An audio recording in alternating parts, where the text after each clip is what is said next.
Hello. This would be the last discussion in this present series.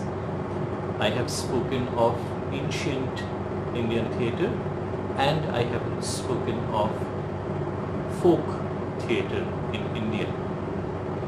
Today I am going to talk about post-independence theatre.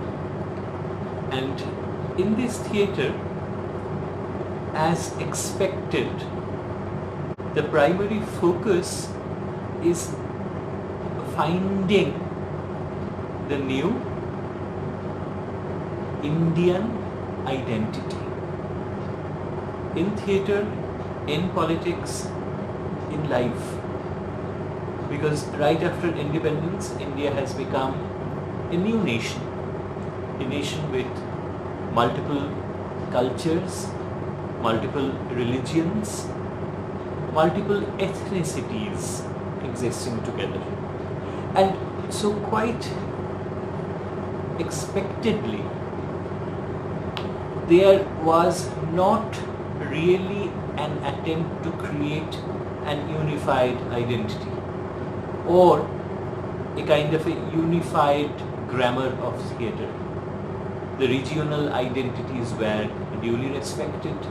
The regions themselves were facing individual new challenges as far as the socio-cultural milieu was concerned, as far as the identity issue was concerned, and as far as the political and economic issues were concerned.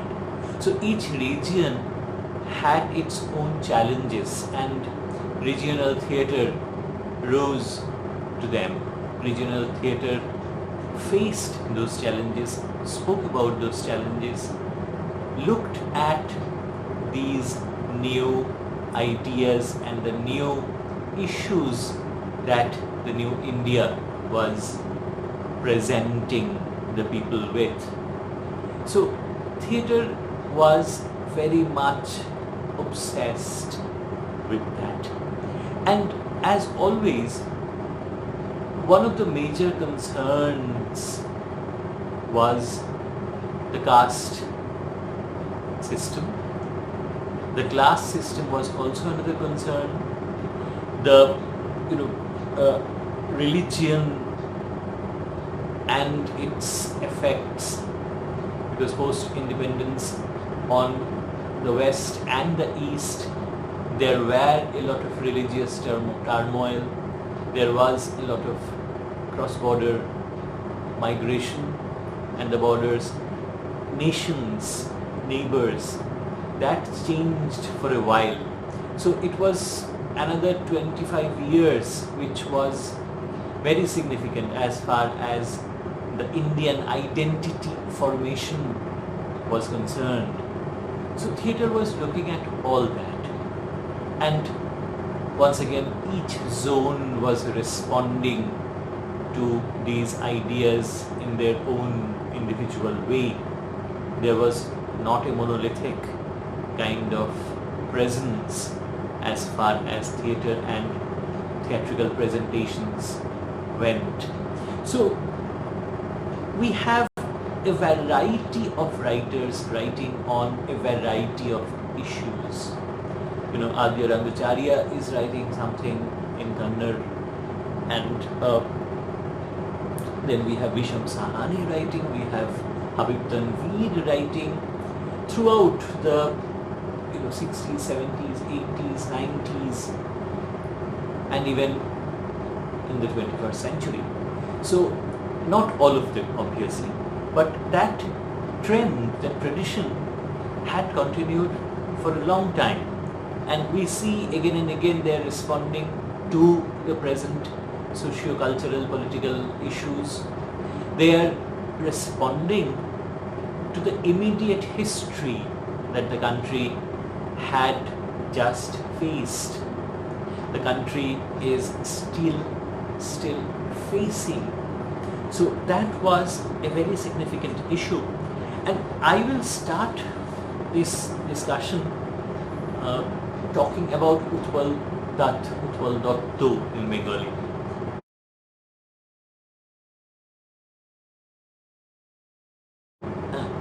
Because I will be talking about three people generally. Let this not become an extensively boring kind of a thing, but essentially three major figures from a very significant part, a very significant point in the history of Indian theatre as well as the history of India. And Utpal Dutt is somebody who needs a little bit of introduction because mostly Utpal Dutt is more familiar to the newer generations as a film actor, as a great comedian, somebody who brought so much to the film world. And what Utpal Dutt again and again said, that he did all that comedy, all that mockery to the extent of ridiculing himself, his person, because he needed the money for his theatre endeavors. So because theatre commercially was not yet something that could bring a lot of profit, cinema already was. So he relied on cinema for funding, basically. So he was one of the most major figures in Indian theatre, in Indian politics and in Indian political theatre. He was writing in Bengali, and we know that the history of Bengal has all these issues relating to the partition, to a different kind of politics which found wide acceptance for a longish while in this part of the nation. So he was associated with that. He was associated with the Communist Party, and his ideology was attuned to all that. And in fact, what Utpal Dutt believed was that theatre was not merely an aesthetic or merely an entertaining kind of a form. According to him, theatre had huge impact. In fact, all the people that I am going to talk about, they all believed how theatre can impact the people, not only entertain, not only influence, but impact to the point of propaganda, perhaps, to the point of imposing a certain ideal. So from the strictly aesthetic point of view, it's a bit of a problem, because this is where art is being utilized for political purposes. But then again, art has always been utilized for political purposes. One cannot deny the fact. So for him, theatre was this tool which would teach people how subtly the establishment uses oppressive forces. The establishment suppresses the people. So that was the project. That was coming straight from the communistic theories and coming straight from, to a certain extent, Brecht and Piscator. He was heavily influenced by Bertolt Brecht and Erwin Piscator. And although he was not using stage props like screens and projections like Piscator did, but the alienation effect was something that he was interested in. He wrote a lot about theatre and all that. And interestingly, he firmly believed that theatre does not belong only to the highbrow, high culture zone. He believed that theatre has to be more popular, theatre has to be more democratic, theatre has to be more politically conscious, and theatre has to be weaponized to a certain extent so that the ideals that he was promoting could be promoted well through entertainment. That is one of the most significant things. He is presenting clear-cut propaganda, but he is packaging it within entertainment. He is not letting it become boring, because boring is something that we desperately want to avoid, particularly when we are going for a kind of performative art. So that he was very conscious with, and he was also engaging in jatra, which I will come back to very briefly, of course, but he was also engaging in jatra not only with drama, not only with the proscenium theatre as we understand it, although he is taking that proscenium theatre to the people, not limiting himself to certain high cultural spaces. In fact, Minerva Theatre in Kolkata had become a major association with Utpal Datta and his troupe.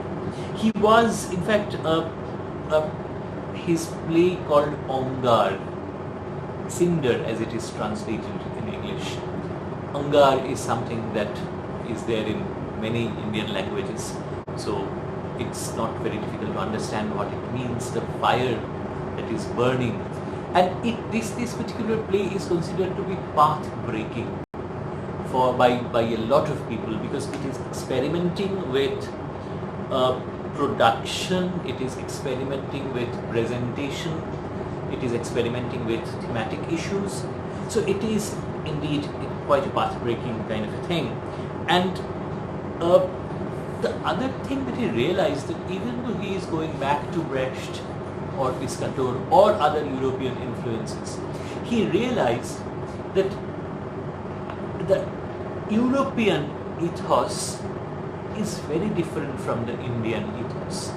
The theatrical theories that work in Europe will not fully work in India unless you Indianize it, you absorb it, you adopt it, and you appropriate it.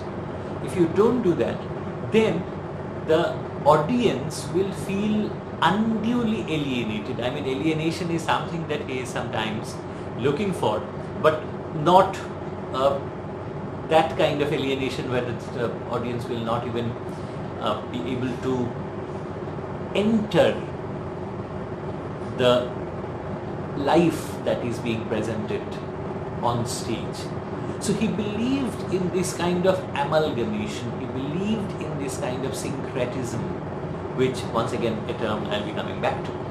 So he is using all those theories, he is Indianizing them, he is localizing them, and he is creating this form which often uses a lot of melodrama,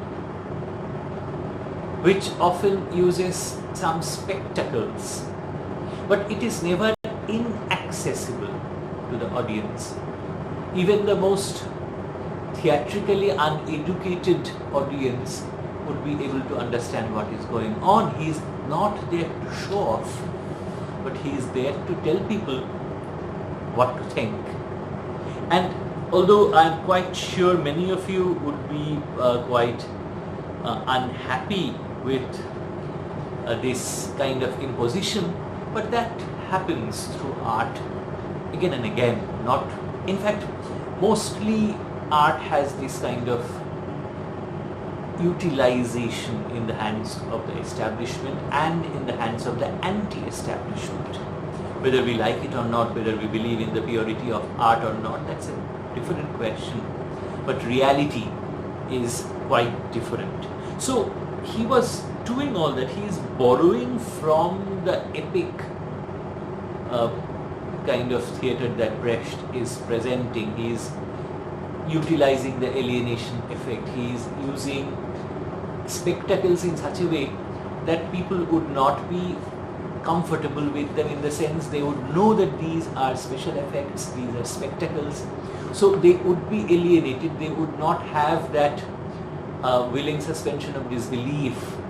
They would know that they are watching a play, they would know that they are being told something, they would know that they need to think. Because this is something the alienation thing does, is that if you have a cathartic experience at the end of the play, what happens is that you are emotionally satisfied. And when you are emotionally satisfied, like,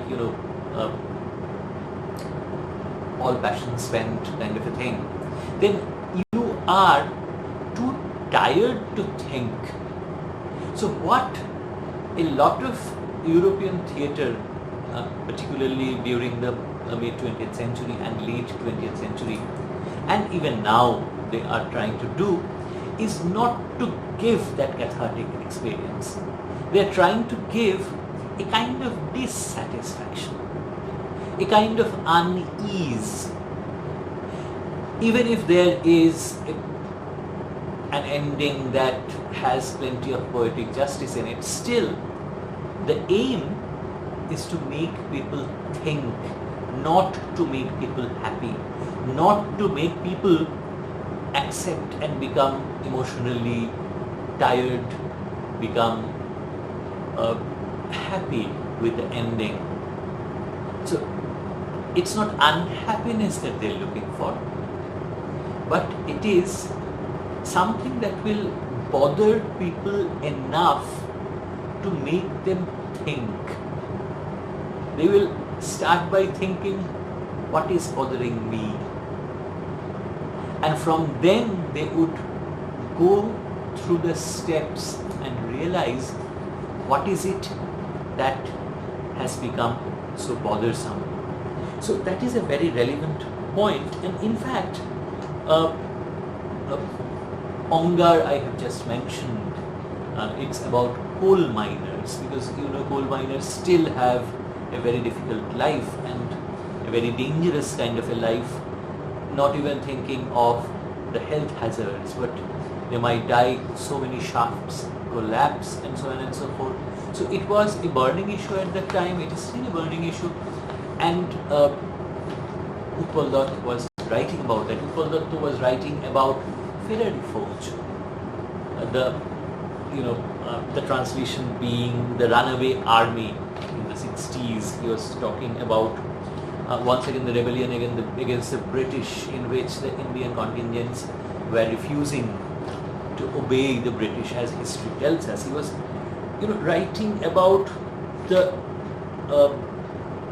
Royal Indian Navy mutiny, which is a very famous part of our history in just pre-independence, and he was calling it Kollol.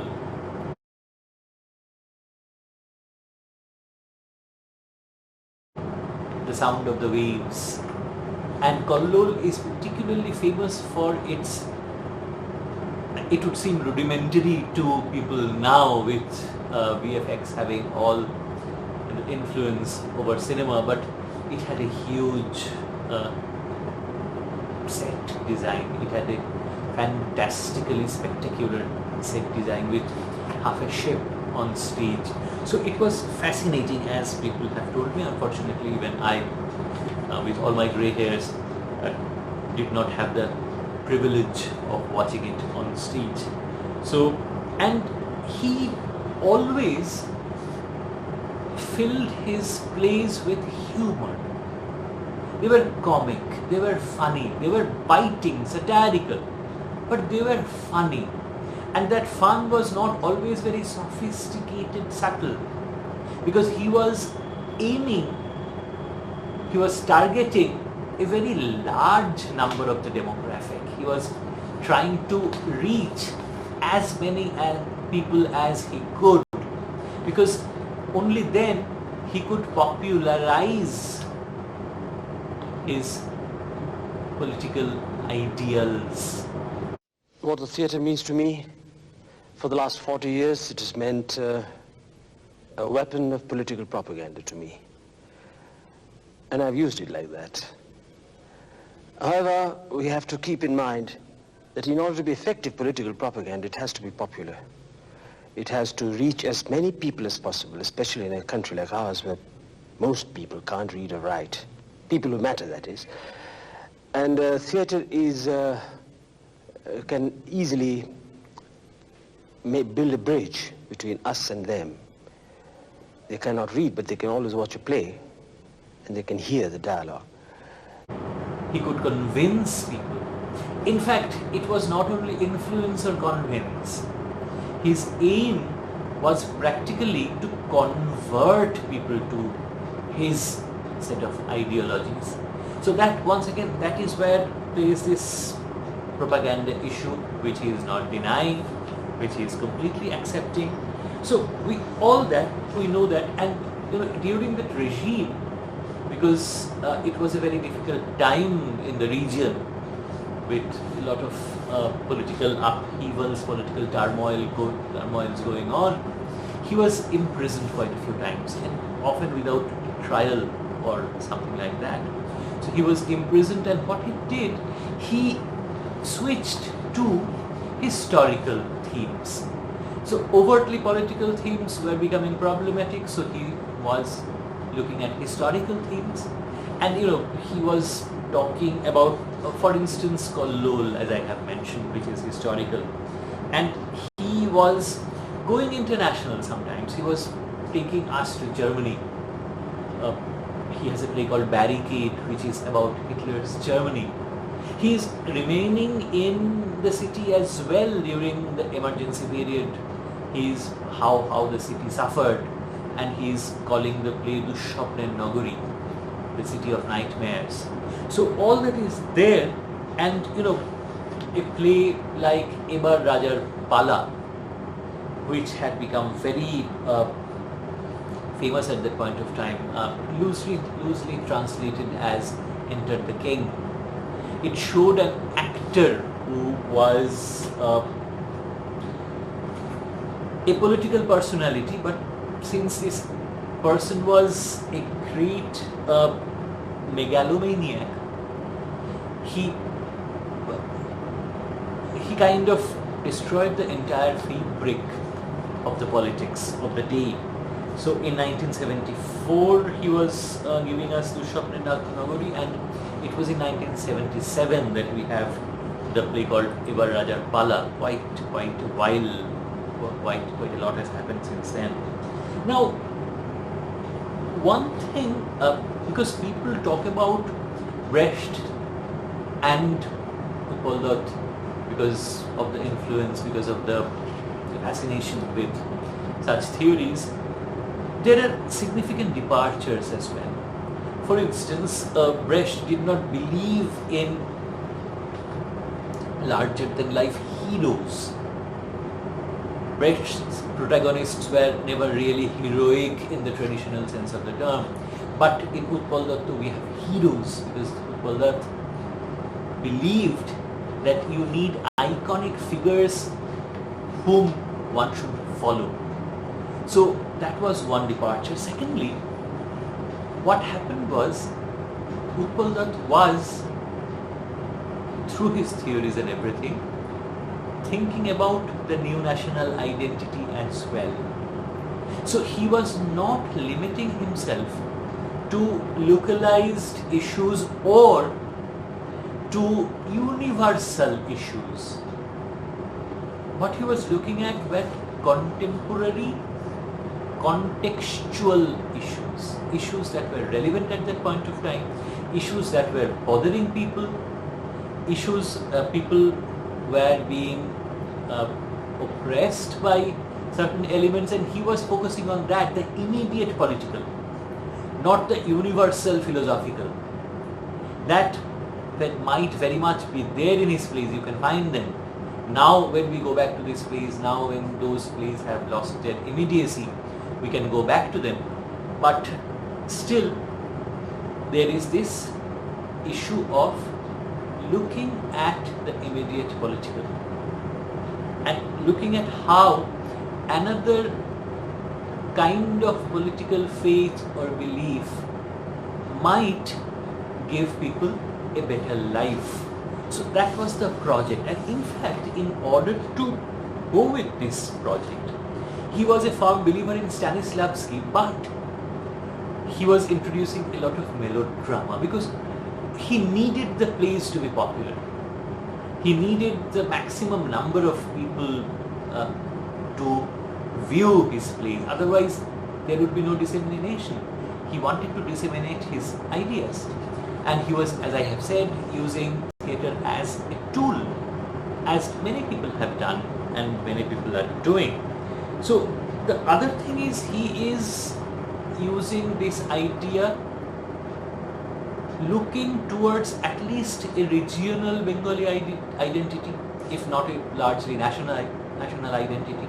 So unlike Brecht, it's not only the more philosophical issues or more universal issues, but rather very localized, focused issues that were there in his plays, although it's unfair to say that Brecht was only talking about the high philosophical and high cultural and highly universal stuff. Brecht was also very immediately political, but Utpal Dutt was issue-centric almost, local issues, and it has made things a bit difficult because most of them are no longer apparently relevant to us.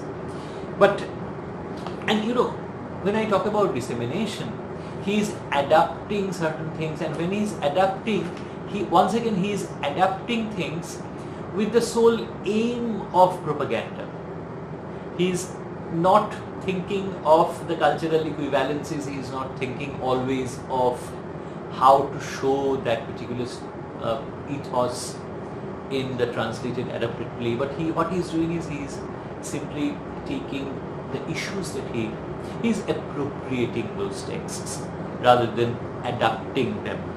So that is one thing, and some people complain that his plays are somehow very middle class, and they cater to the middle class sensibility and the lower middle class kind of a thing, and they often, people say that they preach from the choir, and after a while, which is partly true, which is not very wrong, because the lower classes, they often could not associate with these plays, and in fact that is one of the reasons why Utpal Dutt shifted to Jatra after a while. You know, he had a falling out with the Marxist ideological setup because he was leaning towards a more extreme version that was there in this region at that point of time, and he fell out from the IPTA. You know, IPTA was something that he was almost a founder member of, right? Indian People's Theatre Association. So he was a founder member of that, along with great names like Girish Kanad, even Pandit Ravi Shankar, and a lot of other people, of whom a couple of whom will be mentioned in this discussion. And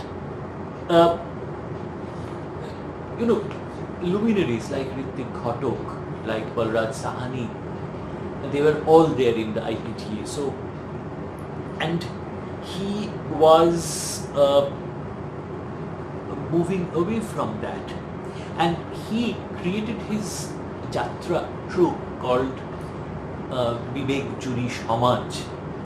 I have spoken about the Vivek and the jury thing in the folk theatre discussion, so I'm sure it would not be problematic for you. And he is simultaneously he is acting on the proscenium stage, presenting drama in the more urbane sense of the term, and he is presenting these lower cultural folk kind of performances. And in fact, plays like Rifle, plays like Jallianwala Bagh, they became very, very popular. They became one. He was he was presenting plays on Mao Zedong. He was presenting plays on a play called Shonnashit Torobari, the sword of the saint, one might once again loosely translate it as, going back to historical ideas. The Shonnashi rebellion is another famous chapter from Indian history. So he was going back to all these, and he often mentioned that it was so wonderful that when a historical play was being presented to the rural audience, there would be a large gathering, and there would be, and of course Utpal Dutt modernized everything to a large extent. The length of the plays were lesser. Women could act. It was not the male actors acting. For a very long time in Jatra, female parts were played by male actors, much like the Elizabethan stage. So all that was there, and Utpal Dutt often said that rural people so wonderfully get the plays, and quite quickly when they see a historical play, they can immediately associate it with the modern issues concerned, which he found wonderful. And his plays are performed even now. Many of his plays have become iconic, and till his death he presented his plays. One of the last performances that he could perform on stage, because he was tremendously ill, he had lost a lot of weight, was in a play called Jonotar Afeb, Opium of the Masses, referring obviously to the great communist texts. And he was talking about certain riots that happened in the late 20th century in India, and he played a part himself. It was for a very brief moment, for about say 10 minutes or so, but well, once again I was fortunate enough to witness him, to see him on stage, as I have been fortunate enough to see Habib Tanveer on stage, and so on and so forth. So the greats. So Utpal Dutt was utilizing theatre, modern Indian theatre, for propaganda, and he was presenting his ideas, his thesis. He was trying to convert, and this has been one face of Indian theatre for quite a while. There are other faces, there are other modes. Let me come to the second mode and the second person that I need to mention in this discussion.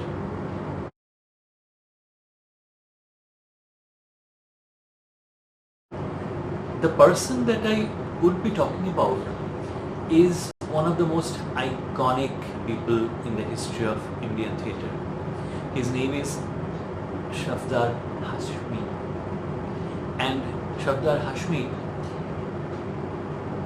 is famous because of what happened to him, but not only for that. He was a very powerful force as far as the history of Indian theatre was concerned, because he was not only a committed theatre worker, he had in fact left a job so that he could work full time in theatre and work full time among the people. And he was very active during the riots that happened towards the beginning of the 1980s, the mid 1980s, almost 1984, and so on and so around that, because he and his theatre troupe became a very significant presence, trying to speak against the atrocities and trying to speak for rationality. So he was very significant politically.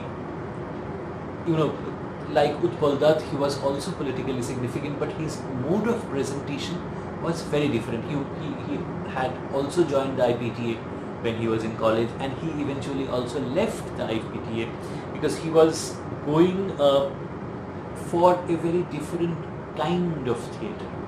His troupe was called Janonatya Mancha, and eventually Janam, as it is known. In fact, even now there are productions that it's a presence. So he created that in 1973, I think, and he went into a completely different format. I am not going to say that he created this format because this is an old format, but he was completely invested in this particular format, and that is the street theatre. After the emergency was over, he engaged himself. It's not that he did not have any presence on the proscenium. The picture frame stage had a few performances, but eventually his preference became, in fact he focused almost immediately on street theatre, because the street theatre allowed him certain political and certain theoretical freedoms which even Utpal Dutt did not want to take, because the street gives more freedom not only to the actors but to the audience as well. And Utpal Dutt wanted a kind of a regimentation, that the audience would be a good audience, would listen with patience, with a lot of thought, thinking, understanding whatever is going on, and things like that. So it was a very different kind of an experiment that Shabdar Hashmi was doing. In fact, if you think about his plays like Kursi, Kursi, Kursi, or Hathyare, which is speaking about riots once again in Aligarh, and then he is talking about gender issues in a play like Aurat. मैं तो वो औरत हूँ जिसके हाथों को दर्द की पैनी छुरी ने घायल कर दिया है, एक औरत जिसका बदन तुम्हारे अंतहीन शर्मनाक और कमर तोड़ काम से टूट चुका है, एक औरत जिसकी खाल में रेगिस्तान की झलक दिखाई देती है, जिसके बालों से फैक्ट्री के धुएं की बदबू आती है। मैं एक आजाद औरत हूँ। And of course, Machine is another play which is going against the heavy industrialization which is destroying human lives and which is actually killing people, which is actually taking lives, because 6 people had died, and the establishment apparently was quite careless about them. And immediately Safdar Hashmi went into the thing, and they started protesting, they started spreading awareness and all that. So you can imagine how the establishment was quite unhappy with somebody like Shabdar Hashmi, because he was creating ripples. And what he did is that he went to the street primarily because if you are having a street play, then you are with the people. Then there is no hegemonic distinction. A proscenium stage creates this difference. The audience and the stage. The stage is more powerful, the audience is subservient. The audience must be, as I said, must be a good audience. They must sit quietly, they cannot leave, the auditorium is dark, they have no independence, they are forced to, one can leave of course, but generally it is expected that they would be all good viewers. They will not be eating, they will not be drinking, they will not be smoking, they will not be chatting with each other. So that kind of a hegemonic space is broken, and on the street people can do whatever they want. They will engage in the performance, they will see the performance. If they do not like it, they have the luxury to leave. If it's a picture frame stage, if you have bought tickets, then you kind of feel you should get your money's worth. unless it's a very bad play where you must leave and save yourself and your time. So all that is there, and Hashmi was murdered when he was presenting a play called Halla Bol in Chandapur, and since then Janam has been working. Janam has not accepted defeat or had stepped back or retreated, nothing like that. We have been doing that.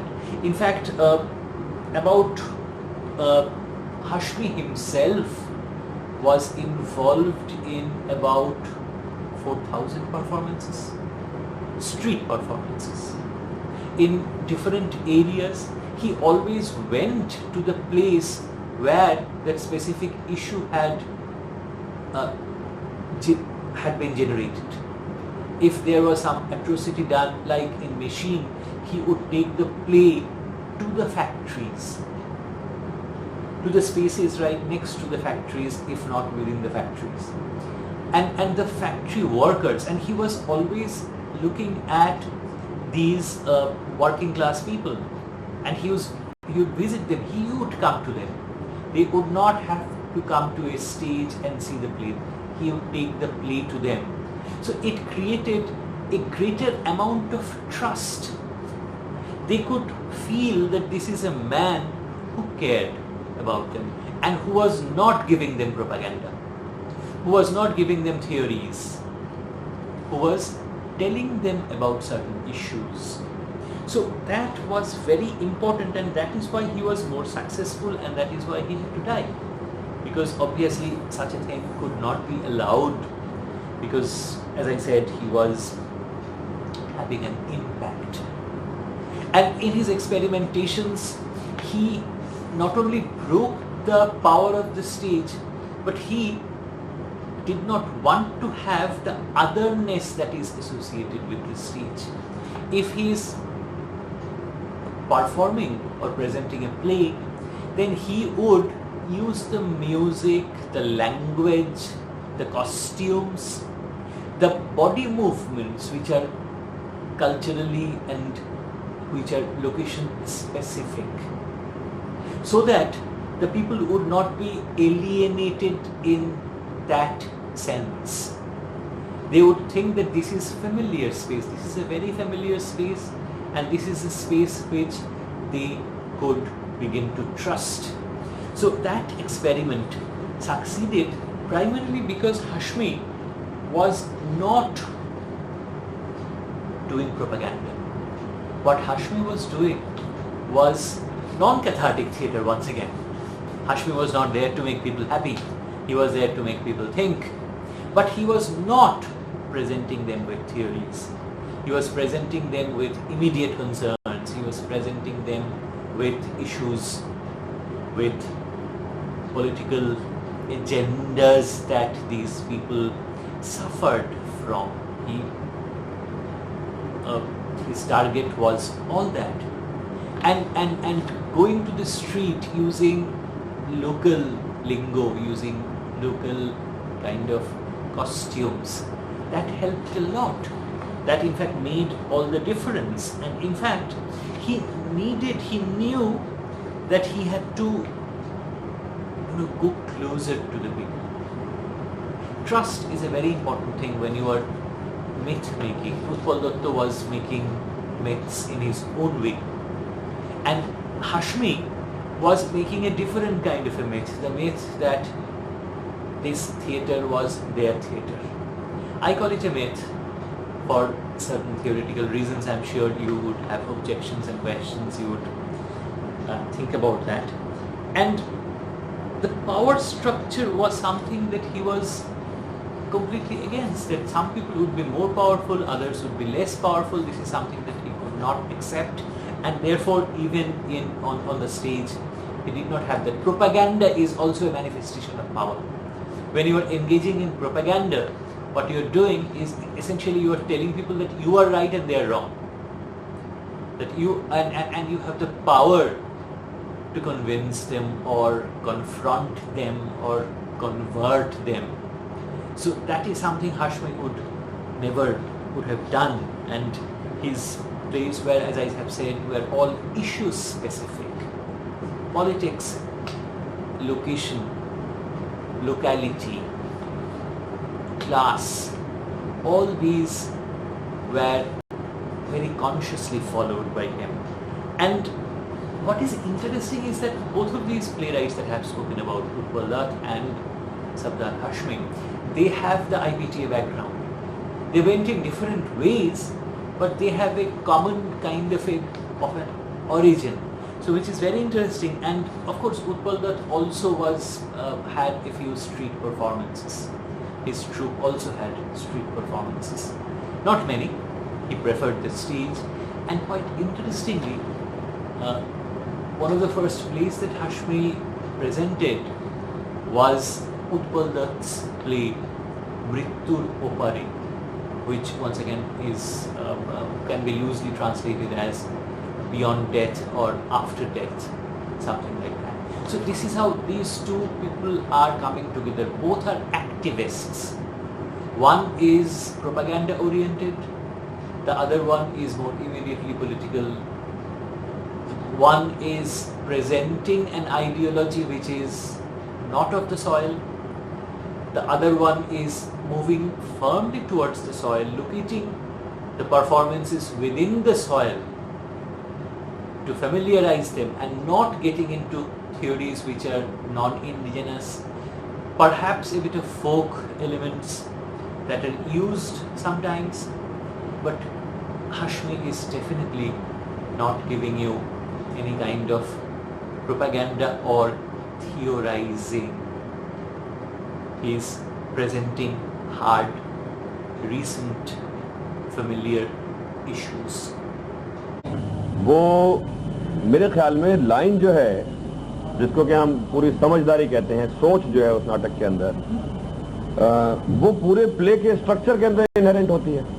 ऐसा नहीं है कि आपने पूरा नाटक दिखाया कि भाई ये तो अब हमने आपको एंटरटेन कर दिया, हमने कुछ मटक लिए, कुछ नाच लिए, और अब आप सुनिए हमारा असली मकसद है एक नारे की शक्ल में या गाने की शक्ल में या एक भाषण की शक्ल में दे दिया.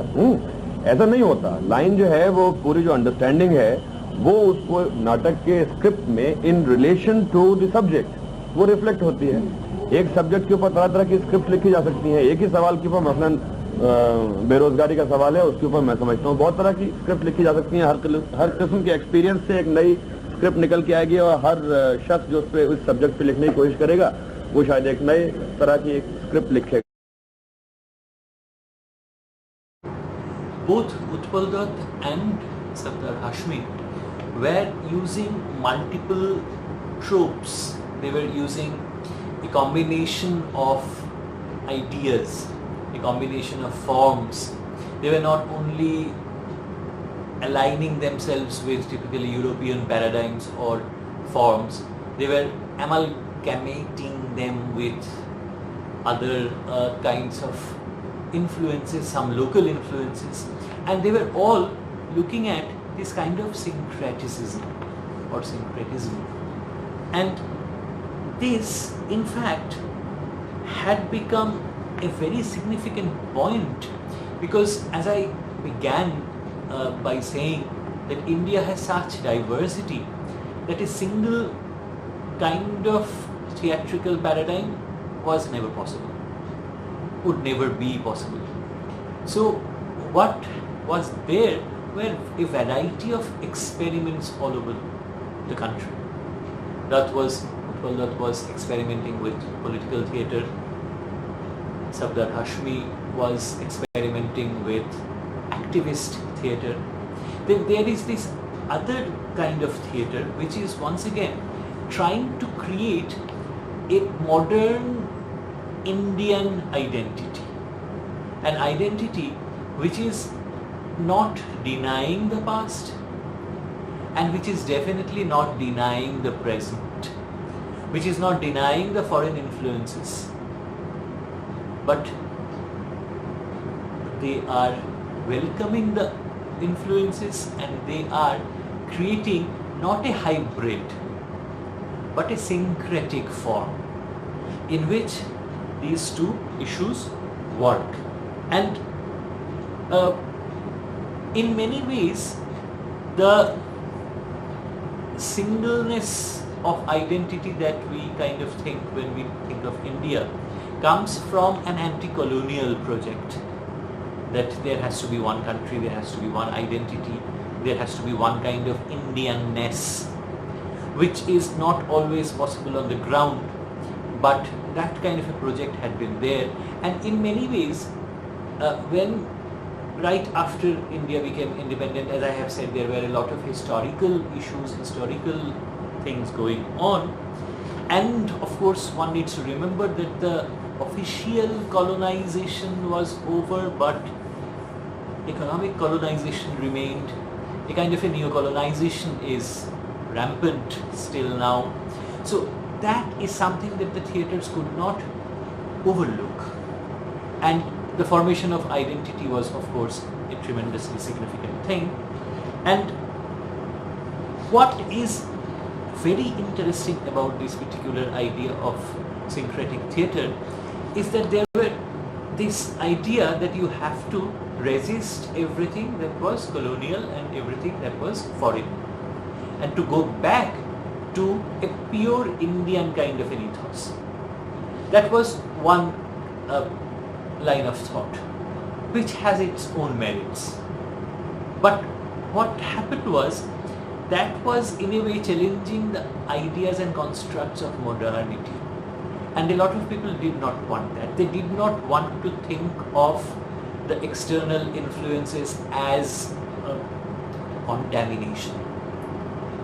They wanted to take the elements that were good, and they wanted to take elements from Indian past and create a new breed of theatre, not a hybrid, but a completely new syncretic kind of a presence, which would present to the nation a new cultural identity, which should be a happy mixing of the old and the new that has come from the outside, the traditional as well as the new international influence. So that was a project that became very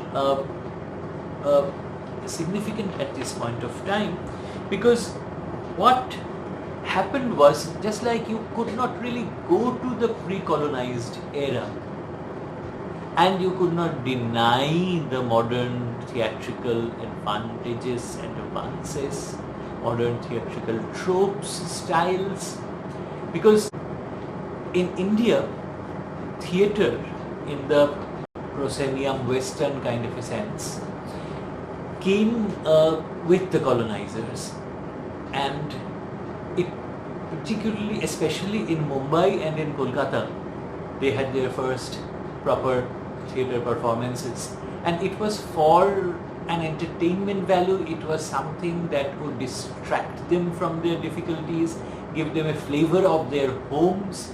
It would bring a bit of England, a bit of Britain to the colonies. So that was the initial thing. But slowly the natives started to use this form, and quite interestingly, this form became one of the major voices in the anti-colonial kind of resistance.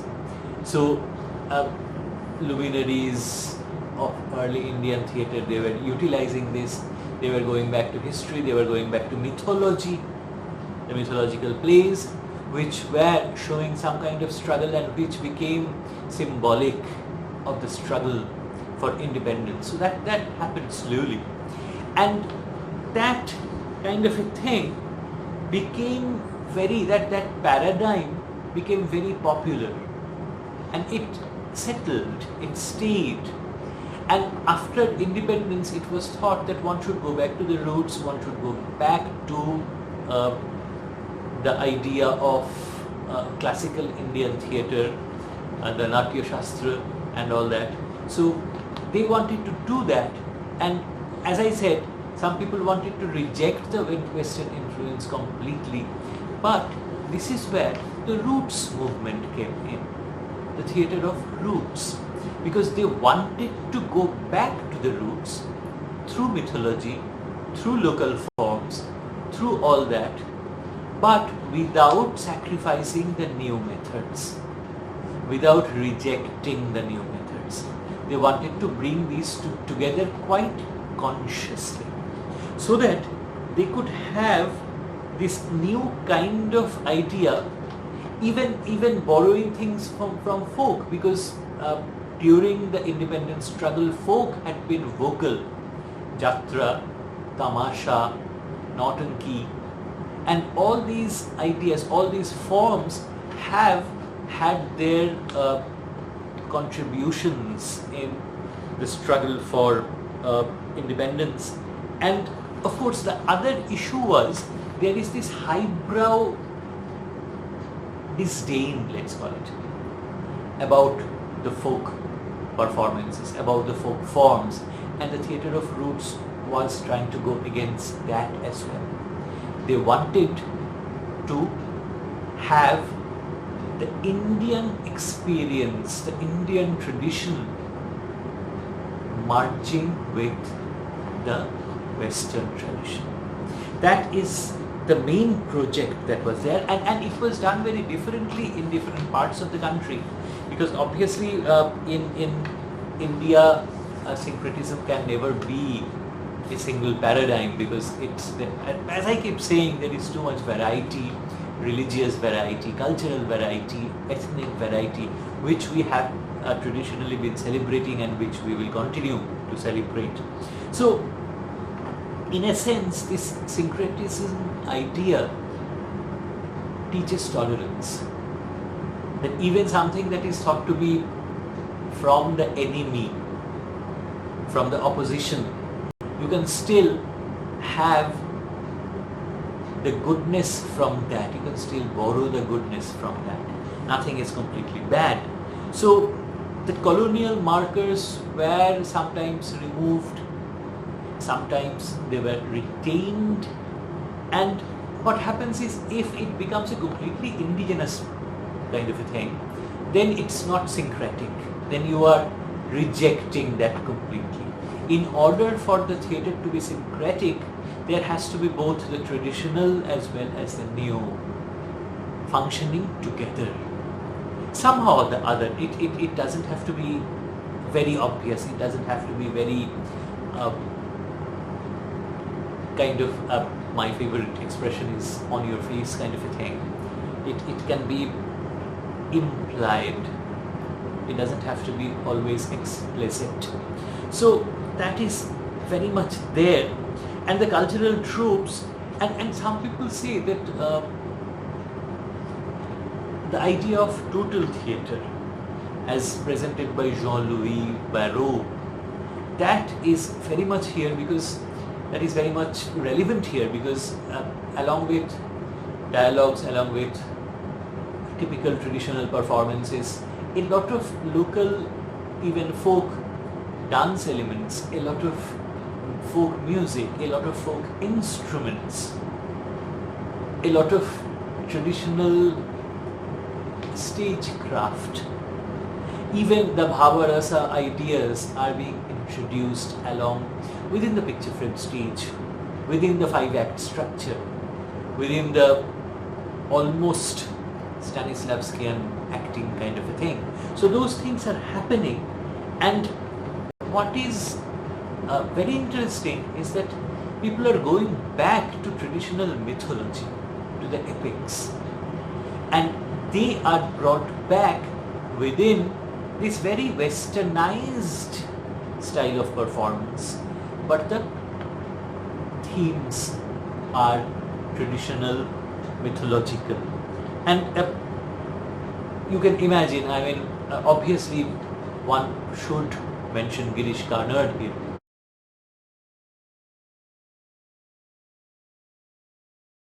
And Girish Karnad is presenting his Hayavadana, Agnivarsha, all the iconic plays, and he is borrowing these themes from different epics. He is presenting mythologies, he is presenting folklore, he is presenting rural, rustic ideas often. So he is giving you this complete package because he is merging the formal and technical aspects along with traditional kinds of ideas. And the project once again is to re-establish Indianness, to re-establish the Indian ethos so that one can reach a new Indian identity which is not lost in the past but which is new because it has accepted the new, not rejecting the old. The tradition is honored, along with it new elements are added, and that is how one progresses, that is how identities evolve. In fact, even when English is being spoken, Garner would want his actors to speak not in proper Queen's English, but the English that we generally speak, the English with Indian accents, local accents. So that would be very important. And using folk tales, using folk music, using folk history, that is also a very important part. Because Sirsi had no electricity, it was in the backwoods, it was in the jungles, and one used to see Yakshagana or one used to see company nataks and occasionally a film, but otherwise the only entertainment was stories. It was a world full of stories, and I learnt all my Puranas, all my Itihasa from those few years in Sirsi. Whatever I learnt about theatre, I imbibed from the Havyak community, I think, from being with them, from doing plays with them, from acting with them, going to Yakshagana with them, the whole lot. And what he did not want was to lose modernity. He did not want to lose his traditional identity, and he did not want to lose his modernity. So he is bringing them together, and he is creating this new idea of a new Indianness. Even lighting can be archaic. The instruments used for music can be old instruments, traditional instruments. So that are those experiments, and very successful experiments are happening. Garner becomes this landmark presence in the history of modern Indian theatre. So he has to be honored much. And this is a different kind of politics. This is the subtle politics, which is neither activist nor propagandist. This is a politics which looks at the construction of the new Indian identity very seriously, very consciously, and very methodically. So that is to be remembered. And of course, some people say that through all this he often is also trying to attain some kind of alienation, but not always. Often when you have mythological elements, people identify with that, and people can understand what the contemporary relevance is, but they are excited, stimulated to see their own tropes, their own elements here. And in fact, Vijay Tendulkar is doing something like that, going back to history. Hasiram Kotwal is looking at Nana Fadnavis and not always in a very flattering light. So there are quite a few controversies regarding that. But the project then is to create a kind of dialogue between the past and the immediate history, and the conscious project of constructing the new Indian identity. So that not only because that identity is required, because there are so many trajectories, so many formulations that are happening, that some form of Indianness, it can be a varied form, but the idea of new India, which is celebrating the past and which is moving with the present, that became a very important thing for these playwrights, and they wanted to create this idea of a new India out of that. The entire project was that. It was political as well as sociological, because its logic was entirely social, and they wanted to create this idea that there is a thriving modern India present which has risen from its colonial past but which has not eradicated its glorious ancient past. I will stop here. Thank you for your patience.